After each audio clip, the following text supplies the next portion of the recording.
Hey everybody, it's Andrew Martin coming to you with a new video on Monday, January 16th, 2017. Happy Monday, happy mid-January. Here we are, halfway through the month.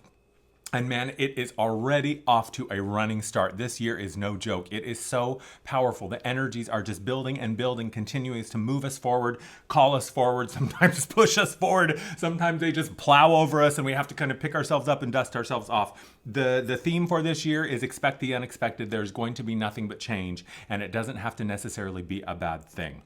How do we navigate all of these changes? How do we know which direction is the one we should go in? After all of the fallout that we went through in 2016 and now emerging in the beginning of this year, feeling clearer and feeling a little bit more stable and a little bit more like, oh, okay, I've got some equilibrium back, but I still don't know exactly where it is I'm going or what it is that I'm supposed to do. And I find myself just a mess of emotions, all tangled up and all twisted. And let's not even include the stuff that's happening on the global stage, on the political arenas around the world, but especially in this country. I know there's a lot going on right now, and we're going to address all of that and more in this month's energy update for January 16th, 2017. But before we jump into that, I want to make a couple of quick announcements. Number one, the soul expansion.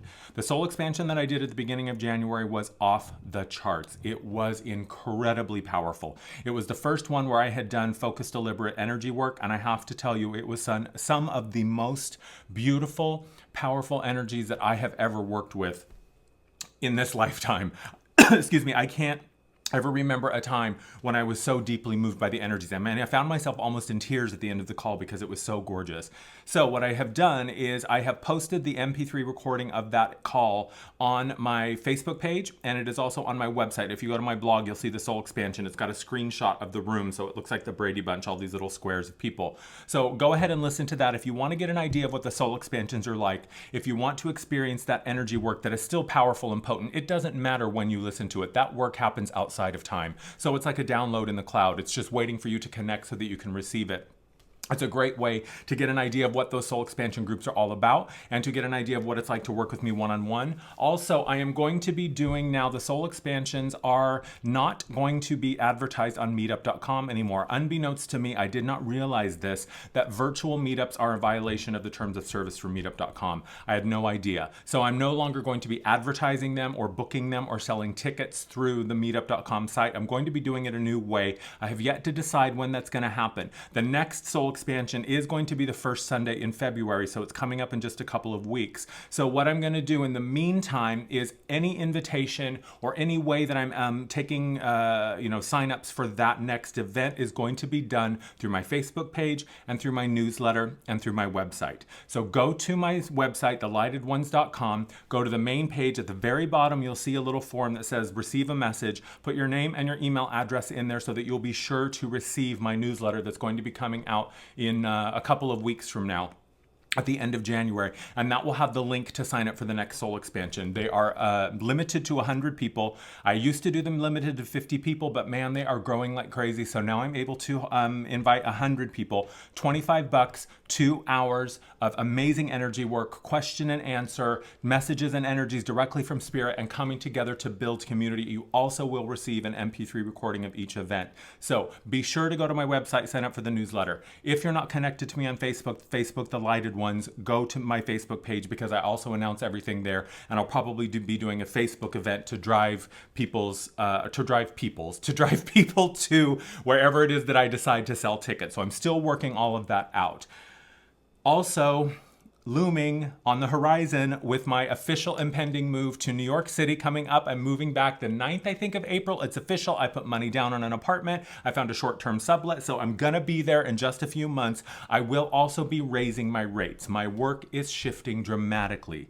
It is insane to me how quickly it is evolving and changing. The energy work that I am now doing in the sessions with most of my clients, not all of them, but most of them are getting energy work, is powerful. It's amazing to me. So, because I'm getting ready to do another rebrand, because I'm getting ready to expand the services that I offer, because I'm getting ready to move more into live groups, one-on-one. I still will be doing the virtual groups, but I'm also moving to New York, be finding spaces and people to collaborate with to create live groups where you can actually work with me in person. There's so many changes happening, you guys, already. It's like halfway through the month and my life is like expanding exponentially. It's blowing my mind. I will be raising my rates significantly.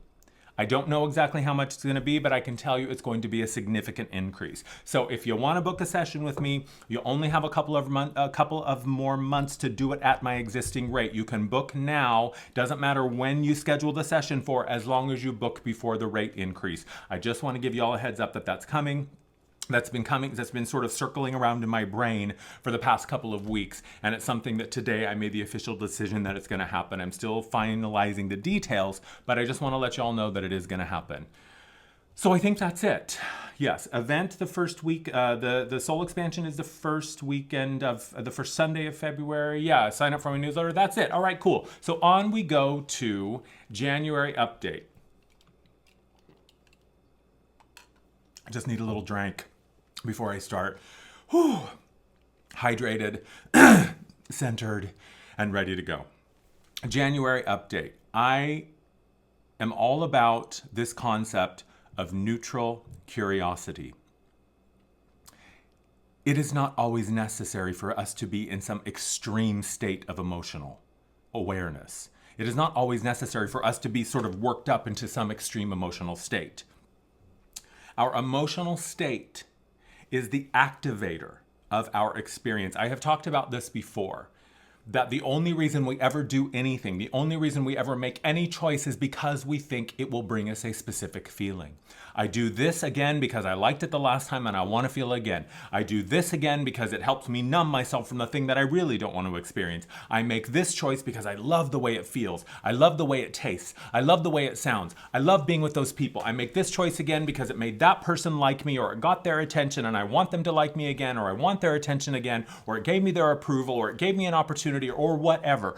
The only reason we ever create anything through a choice is because of how we think it will bring us to an emotional, feeling, energetic state. Our emotions and our energies are the activators of our experience. They are the intentions that sort of electrify it and bring it to life. Think of it this way. Source is like Play-Doh. Source, the flow, is neutral. It is like the air that we breathe. The air that we breathe is not good or bad. The air that we breathe does not love you or hate you. The air that we breathe just is. Source is that flow of unconditional, eternal, infinite love. It is the field that unites everything. We are a part of that field. We cannot abstract ourselves from it. We can't not be in the flow. We can't not be of source. We can't not be connected. We are always connected. The connection is inherent in who we are. But the flow, source, God, spirit, the universe, whatever you want to call it, is neutral. It is there. And how we interface with it, how we charge it with our intention, which comes through an emotional or an energetic idea or impulse or space, is what creates the experience. It is the clay that we mold our experience from. The emotion and the intention and the energy are all the same thing. I want this because I think it would be really exciting. I want to do that because that sounds like fun. Man, that really makes me so excited and inspired. I want to know more. I want to experience that again. Or, oh God, no. The last time I hung out with him, no, I don't ever want to see him again. The last time I did that, it did not turn out so well. I don't want to have that experience again. The raw material from which we build our creation is source. It is spirit. That is the thing. That is what we mold and turn into our experience. Everything comes to us because of the vibration that we are putting out. Everything comes to us because of the intentions and the goals and the desires and the things that we have identified as necessary or a requirement or exciting, or this is the challenge that will take me to the next level. There is a meaning and a purpose behind all of it. So as we proceed into change, we oftentimes find ourselves overwhelmed. I don't know if this is going to make me happy because I've never done it before. I don't know if this is the right choice to make because this is a new thing for me. I don't know if this is what I want to do. I don't know if this is what I like. I don't know if this person is, a match for me. I don't know if this blind date is going to be someone that I want to spend my time with again. I don't know if I'm going to really like this movie or this restaurant or whatever. It is allowing ourselves to observe and experience our life through a state of neutral curiosity. This is how we win, by staying neutral. This is how I maneuver and manage my experience from a state of just moving forward. I allow myself to be in the now. I allow myself to move forward. I allow myself to show up. I allow that which is calling me forward to guide me and lead me. I follow those nudges. I follow those impulses, and I don't even have to know why, because I can be neutrally curious about it. I can say, oh, well, that sounds interesting. It feels like the right idea. It feels like the thing that I want to do. This feels like, okay, yeah, there's something there that's calling me forward. I don't know what it is. And I don't know what I'm going to have to do when I get there. And I don't know what's going to be required of me when I get there, but I can be curious about it. And it doesn't have to be an either or thing. You know, I was talking with a friend the other day who booked a session with me. And we were talking about dating, and he was saying that he had a date with a guy coming up later that afternoon, and he had met him online or something like the day before. And, you know, he was like, oh my God, immediately, you know, the first thing I think is like, well, is this the guy? Is this the one? What if he's the one? Are we going to date? Are we going to get married? Is this a relationship? Like, you know, so we start this chatter, this experience, because the mind is only ever gauging something through a level of threat. It's fight or flight. It's black or white. It's good or bad. It's either, it's or. It's, you know, winner or loser, successful or failure. The mind only wants to put it in a box, and the mind is coming from a very, very primal, very primitive place. So we were talking about it, and it started me thinking, you know, why do I have to decide if this is the guy for me? Why do I have to decide if this is the man that I'm going to marry? And why does it have to be either I marry you or I'm back on Tinder? Right? Either you're the one I'm marrying or I'm back dating again. Why? There's a lot of gray area between there. It's like a New Year's resolution. Every year, so many of us say, I'm never doing this again. This year, I'm always going to do that. I'm never eating sugar again. So on January 1st, I throw out all the sugar in my house, and for 3 or 4 days, I'm great, and then it all comes crumbling down. Because I made a decision based upon a fight or flight thing. Either I commit to this for the rest of the year, or I'm a fat fucking failure. Whoa, that is a lot of pressure to put on yourself. Can't you just say, well, I'm curious to know what it would be like to eat less sugar this year. I'm curious to know what it would be like to hang out with this person. So you know what? I'm going to go grab coffee with him. You know what? I'm going to not eat sugar today. You know what? I'm not going to eat sugar for this meal. You know what? I'm not going to eat sugar for the next 5 minutes. Can I be neutrally curious about what an experience can bring me, or what I can bring to an experience, or what the potential of an experience is before me? Can I be neutrally curious about that without having to commit myself to a life-altering change that I may or may not still feel the same way about a week from now? Can I allow myself to follow the breadcrumbs? Because here's the thing, Spirit never plunks it down in front of us and says, okay, this is what you got to do for the rest of your life. It's either now or never.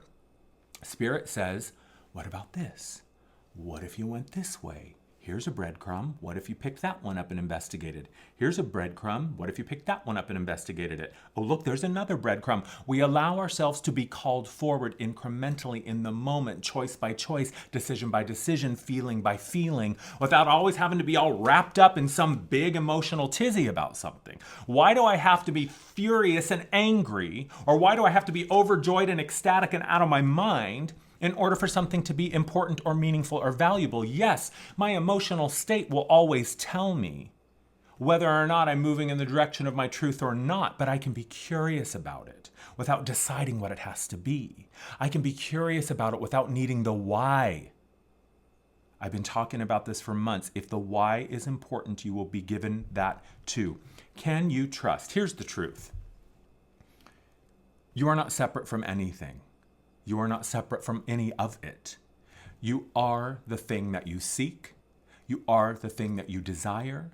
You are the thing that created you. You are the creation. You are the process by which it is created. You cannot abstract. You cannot extract. You cannot remove yourself from the experience of life. It is not your life. It is life. It's something you participate in. It's what you are.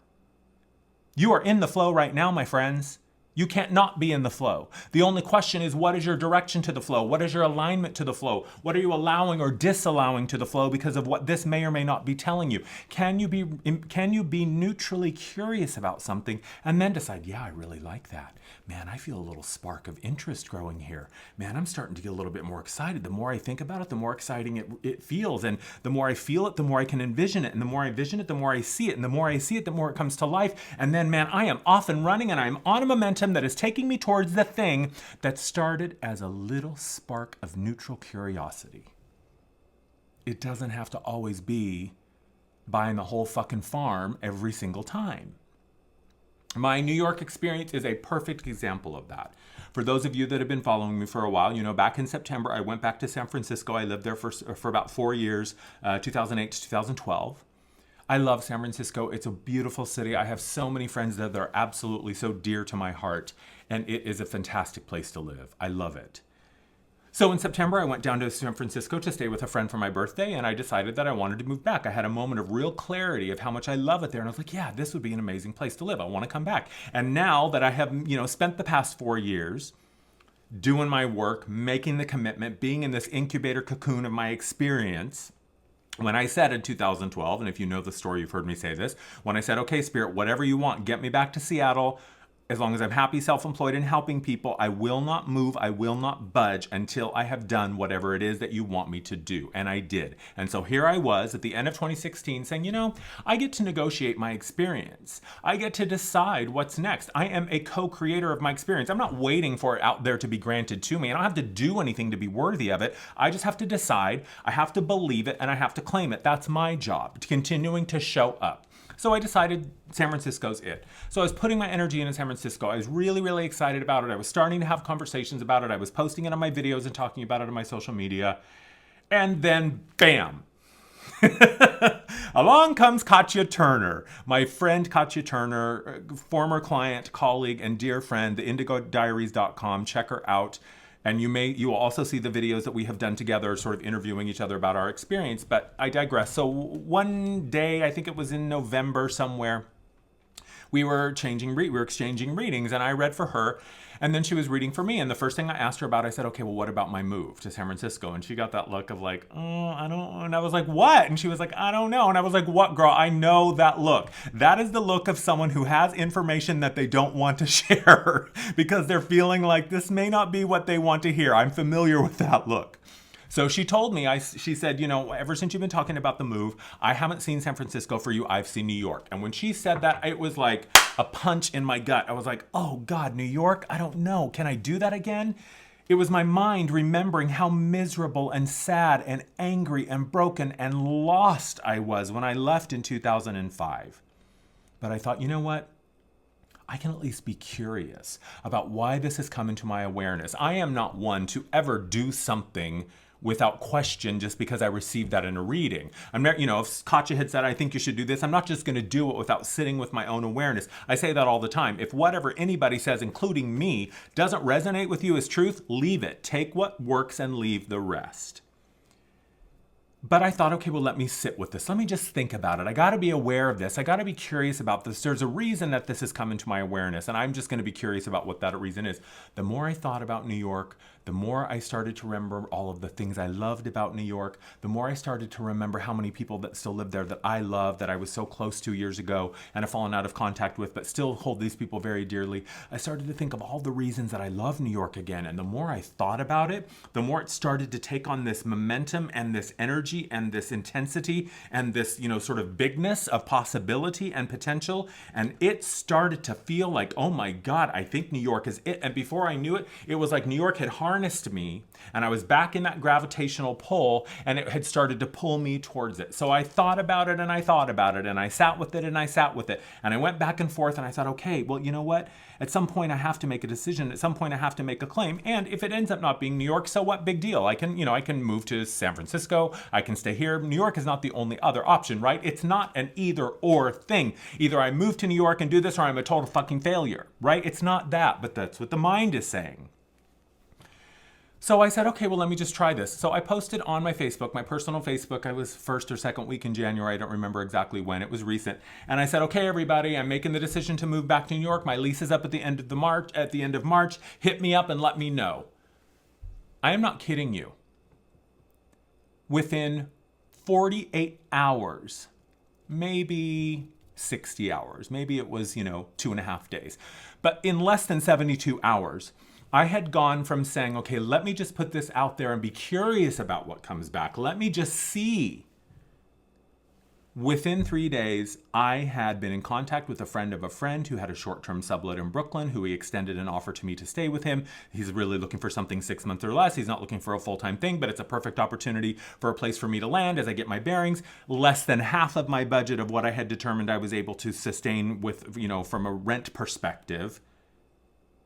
And 3 days later, I had given him the money and I have a place and I'm moving back April 9th.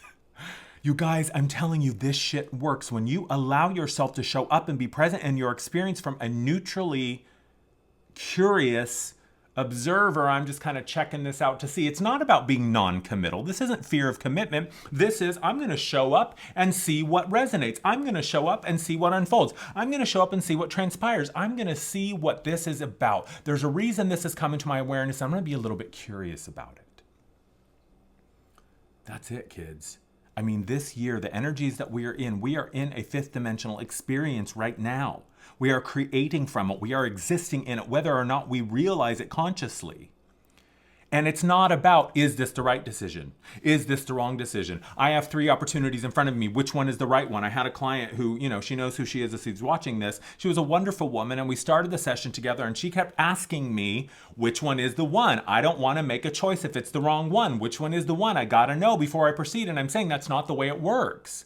It's not, happiness is not a contingency plan. It is no guarantee that any of it's going to work. I could go to New York and it could all fucking fall apart. I don't know what's on the other side of it. All I know right now is what feels right. So it's not about coming to me and saying, Andrew, which is the right decision? I need you to tell me before I make it. No, girl, follow this. Follow the gut. Follow the impulse. Follow that. Hey, what about this? Hey, what about New York? Hey, doesn't that sound interesting?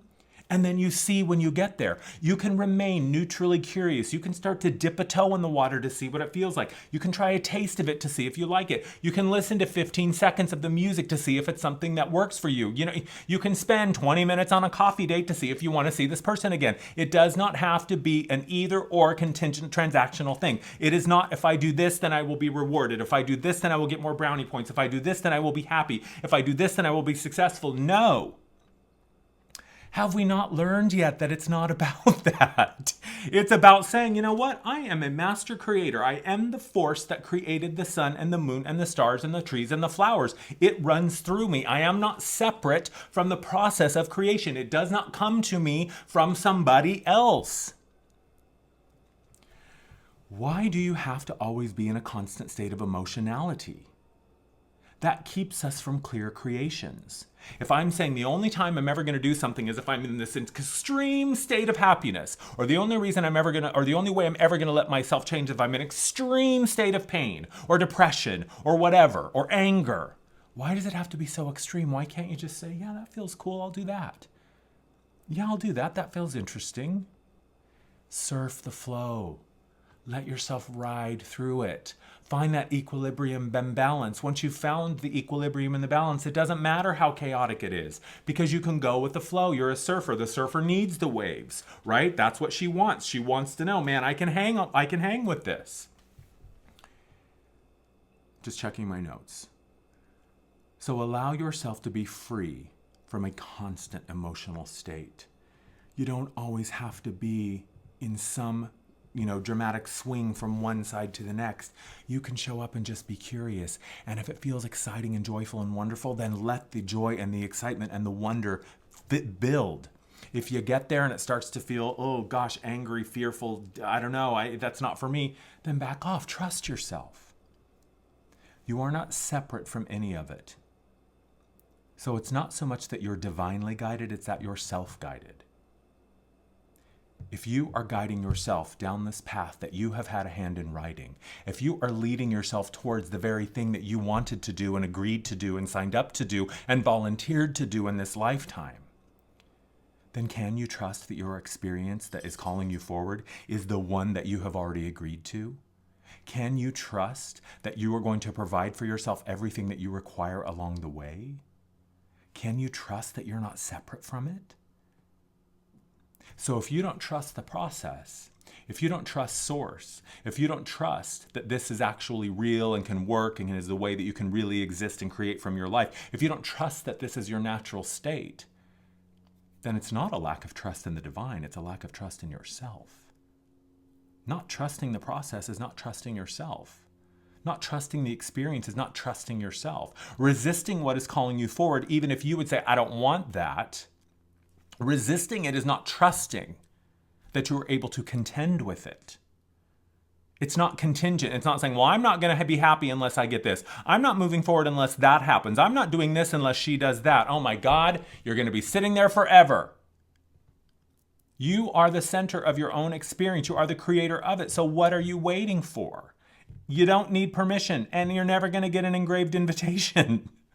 I said this several months ago in one of my videos. Stop waiting for an engraved invitation from the fucking queen of the universe to get out and live your life. Be neutrally curious about your experience. Trust yourself, and stop judging it as bad or good, wanted or unwanted, success or failure. Just ask, what is the value? Rather than having to decide if this is the answer, rather than having to decide if this is the one, rather than having to decide if this is the thing. Don't judge it, just be curious about it. Ask yourself, what is valuable here? No, I don't want it. Yeah, I don't really, no one would have signed up for this, but it's valuable.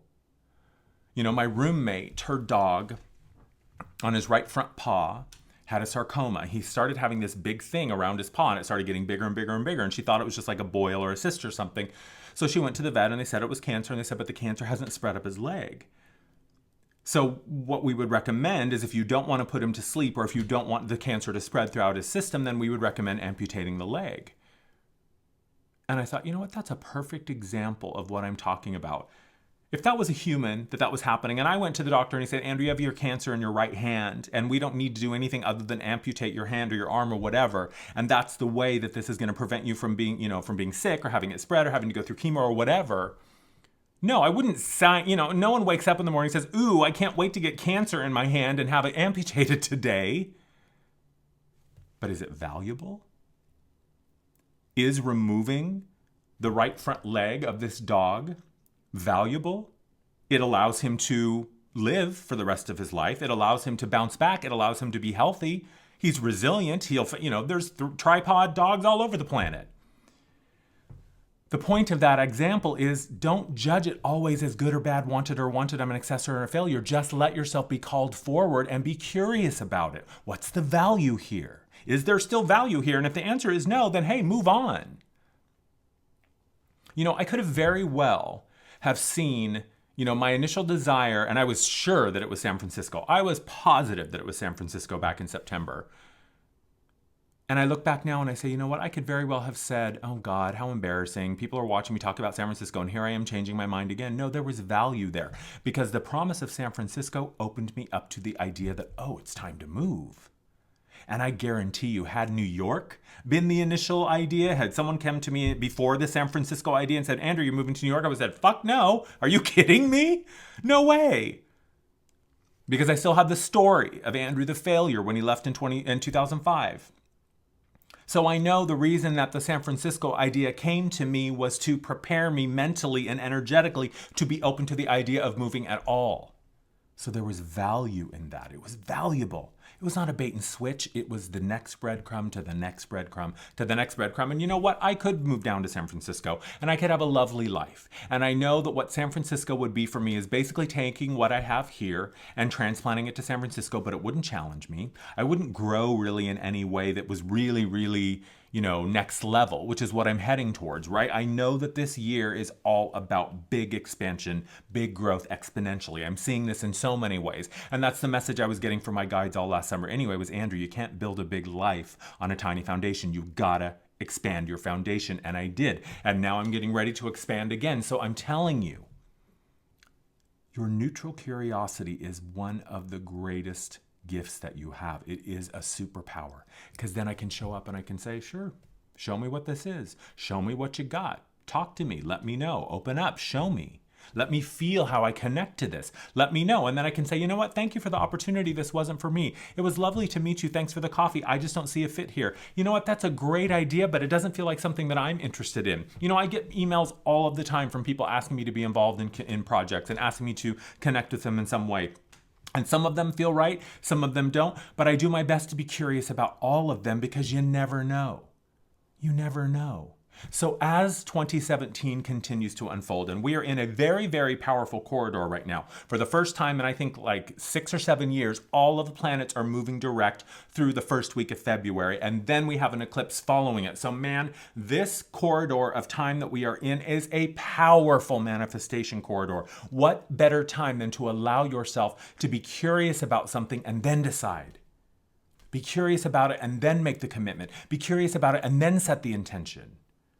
Don't say, on this day and from every day forward, I'm never eating sugar again. Oh my God, girl, that is a lot to have to handle for the rest of your life. How about today, I'm going to be curious about what it's like to not eat sugar. Today, I'm going to be curious to know what it's like to watch an hour less of television. Today, I'm going to be curious to know what it's like to meet somebody new and just connect and see what lies. What's there? What's the connection? Today, I'm going to consider maybe New York. What if New York? Why not New York? Remain in a state of neutral curiosity. Our emotions and our energies are the fuel for our creations. So to always be in a state of constant emotional upheaval is like leaving your car running in the parking lot while you're sitting at your desk at work. You don't need it. So why do you have it running? Let yourself move out of the, monkey mind, the hamster wheel of, is this the right thing? Is this the right thing? Am I doing this? Is this the right choice? Oh my God, is he the one? Oh my God. And quiet. Just go into neutral. Just idle for a bit. Just be curious. Man, I'd like to know what this would feel like, so let me try it and see. No harm, no foul. I did it. It wasn't for me. Now I know. Check. Moving on. So as these changes continue to move forward and continue to unfold, and they will. This year is no joke, y'all. It's going to be exciting in many, many, many, many ways. And if we are clear with our intentions and we are clear on how we feel about things and we allow ourselves to show up and kind of check it out and decide, things will continue to open up in ways that will seem miraculous. But if I'm trapped in fear, if I'm refusing to move forward because I need a transactional contingent, experience, if I'm saying I'm not going to do that unless there's a guarantee, it's going to continue to get more and more uncomfortable. So let yourself maintain a state of neutral curiosity and watch what happens. You are not bound or beholden to any of it. You don't have to say yes if you don't want to. You don't have to say no if you don't want to. You don't have to commit until you have an experience of it. Let me see. I don't know. Maybe. Allow yourself to be surprised by what's there when you show up just to be shown. You are guiding yourself through this experience. You are self-guided through all of it. And no, you're not without your helpers and your guides and your teachers and your angels, but really they're just an extension of you. They're another aspect of you. So trust them. Trust yourself. So that's it. Thank you for watching, as always. I hope that your new year's off to a great start. Go to my website, thelightedones.com, sign up for the newsletter, so that you can be involved in the next soul expansion, the first weekend in February. $25, 2 hours, amazing energy work experience. I'm telling you guys, you don't want to miss it. You can check out the last MP3 on my website or on my Facebook. It's there. Go ahead and download and give it a listen. See what you think. Book a session with me. In an hour, I can help you make fundamental, life-changing transformations that you can begin to put into place today. It's no joke, y'all. 2017 is it. So let's be really fucking curious about what it holds for us and about what we can do, what we can bring to the table, and what's waiting for us. That's it. I love you. Thanks for watching. I'll talk to you soon. Bye-bye.